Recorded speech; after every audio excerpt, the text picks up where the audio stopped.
When you think about government, do you think young, dynamic, exciting, groundbreaking? Well, I'm here to show you that you should.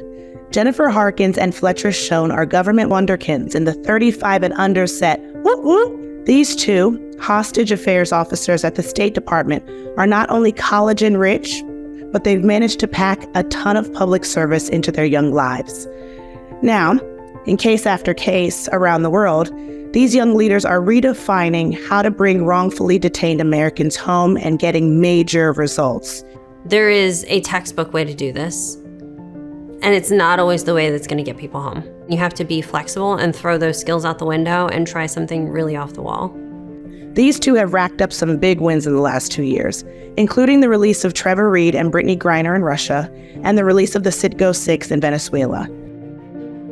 So Trevor Reed was detained in Russia without any evidence that he ever committed a crime of assaulting a police officer.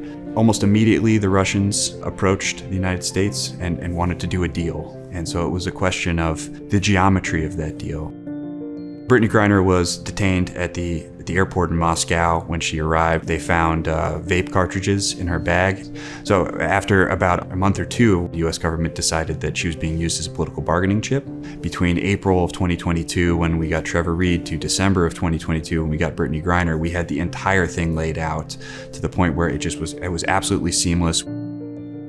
They were 6 CITGO executives that were living in the United States, working in the United States, that got called back to Venezuela in 2017 for business meetings. The day before they were supposed to leave, they had security services come into the boardroom that they were meeting in and kind of call out their names and demanded that they go with them, and they detained them. The president agreed to commute the sentences of the nephews of President Maduro's wife, Celia Flores. They were picked up for narco trafficking. We gave them 2 individuals. They gave us 7 in return. It is the largest American prisoner release since 1979. The lead up to a deal like this happening requires, the biggest wheels in the U.S. government turning. And I think that took a different kind of work than our office had done in the past.